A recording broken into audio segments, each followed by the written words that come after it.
warahmatullahi wabarakatuh.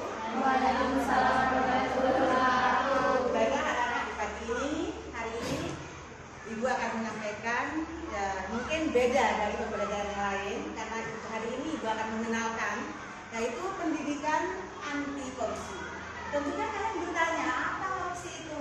Ya, siapa coba yang tahu apa korupsi itu? Coba, korupsi uang katanya. Terus ada lagi apa? Apa lagi? Korupsi waktu. Nah ya, baiklah. Nanti untuk lebih jelaskan, Ibu akan melanjutkan menerangkan apa itu pendidikan anti korupsi. Next. Baiklah, nah ini anak ya. Nilai-nilai anti korupsi dan manfaatnya. Ya, anti nilai korupsi di sini. Manfaatnya di dalamnya terdapat jujur, peduli, mandiri dan disiplin. Ya. Nah, apa saja yang termasuk dalam kategori jujur dan apa peduli dan apa mandiri dan apa disiplin? Kita ya, jujur ini manfaat pribadinya jiwa tenang, damai dan bahagia. Jadi kalau kalian jujur dimanapun, baik di kelas, di masyarakat, di rumah, kalian mesti akan merasa tenang, damai, tidak ada yang bertengkar, ya, pokoknya enak, ya. Kemudian yang kedua, selamat dari fitnah. Nah, kalau kalian jujur dimanapun, orang-orang tidak akan mencari hal-hal yang tidak benar tentang kalian. Kalau kalian jujur, ya. Kemudian yang ketiga, bernilai ibadah. Nah, ya, kalau kita jujur, baik sama orang, tentunya kita menemukan amanah, ya. Baik pada orang tua, pada guru di sekolah, pada teman, pada adik, pada kakak kelas, sekalipun nanti kalau kalian sudah menginjak di SMP, ya, nanti ini akan menambah nilai ibadah. Tapi ya, tidak. Ini kategori dalam hal jujur. Sekarang yang kedua yaitu adalah peduli. Manfaat pribadinya untuk diri kita sendiri, peduli itu apa? Ya, kepuasan batin, disayang, dihargai, dihormati dan disegani. Kalau kita peduli di kelas, misalkan contohnya apa, kita peduli, oh teman kita misalkan lagi kesusahan, oh tidak membawa pensil, kita bantu. Oh ini pinjam pensil, ya. Itu salah satu contoh kita peduli. Oh misalnya ada teman sakit, kita peduli, ya. Dengan adanya kepedulian kita, maka akan timbul kepuasan batin. Kalau sudah batin kita sudah puas, kita akan merasa senang. Yang ketiga, juga bernilai ibadah. Enak ya? Namanya peduli itu juga sudah diterapkan dalam nilai-nilai Pancasila juga, ya. Orang teman kita sakit, kita menjenguknya. Nah itu juga menambah ibadah. Sekarang yang ketiga, mandiri. Manfaat mandiri, mandiri ya. Percaya diri, optimis, tidak sombong. Nah ini yang penting ya. Di kelas kalian peringkat 1, kalian tidak boleh sombong. Ya.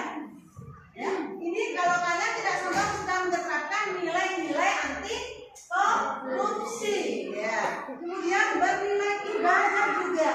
Ya. Lanjut kemudian disiplin.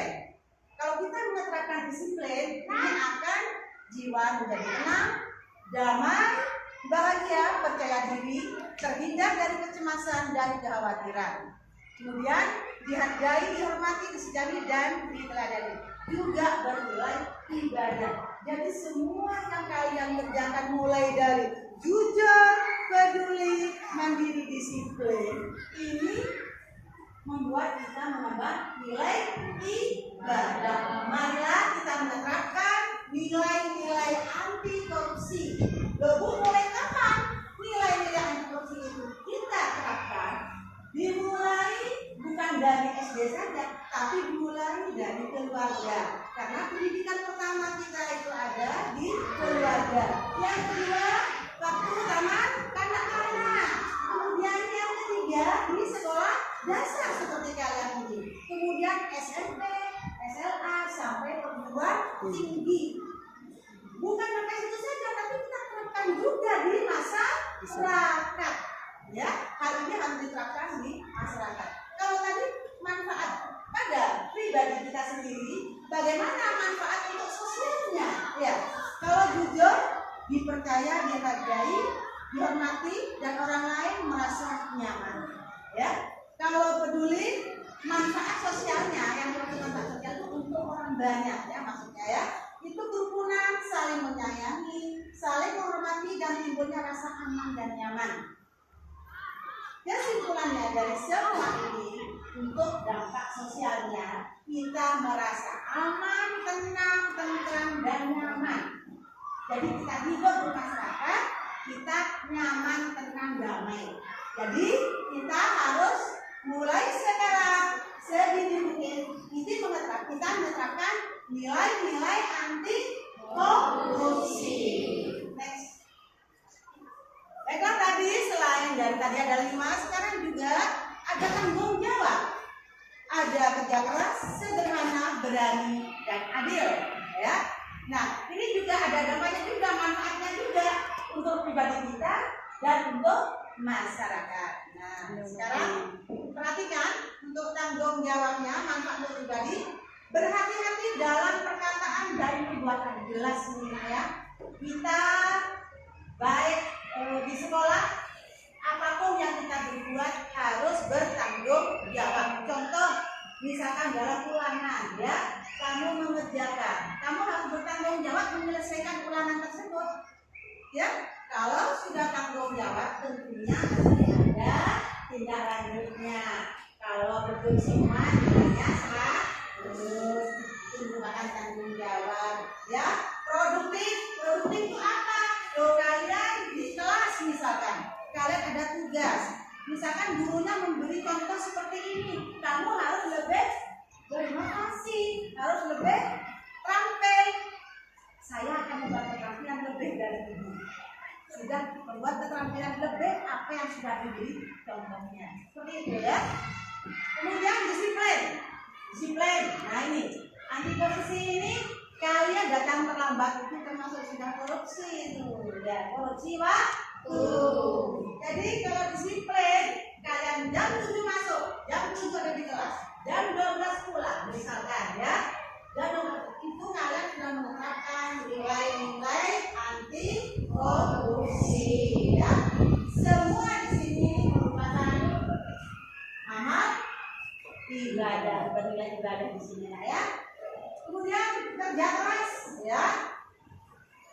Kemudian mendapatkan kepuasan batin sama mencapai cita-cita, menghargai waktu, menghargai mutu, produktif, bernilai ibadah ya. Semua sesuatu yang akan kalian capai membutuhkan kerja keras. Kalau kalian sebagai pelajar, apa yang kamu perjuangkan, apa yang harus kamu kerja keras? Ya belajar. Ya, belajar dengan tekun. Belajar apa yang kamu ingin cita-citakan, aku harus raih itu. Kamu ingin nilai baik, kamu tidak belajar. Ya, nggak mungkin kamu dapat nilai yang tinggi. Kamu harus apa yang kamu inginkan harus bekerja keras ya. Kemudian yang sederhana, jiwa tenang, tentram, berpikir positif. Thinking katanya ya. Jadi pada teman kita jangan kali sudon ya.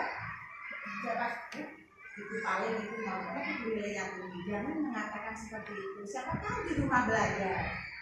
Ngerti ya? Ya. Kemudian berani, percaya diri, optimis, berpeluang meraih kesuksesan dan masyarakat yang terhormat. Berani ya.